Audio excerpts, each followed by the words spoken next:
So, one thing na napansin ko sa mga small towns na nadadaanan ko, no, specifically for example, right, na nasa Fort Nelson, BC ako, is, wala silang masyadong mga mall sa department stores, small town nga, di ba?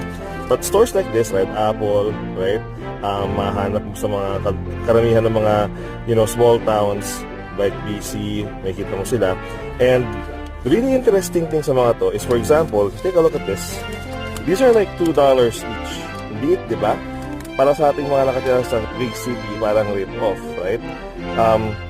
That's kind of normal here sa mga small towns. Siyempre, they are farther away from many ports of entry. So, mas mahal talaga to get certain things all the way up here, right? But at the same time, like for example, those cheese puffs were $2. But I was also able to get this brand new pair of slacks, no? And I got this for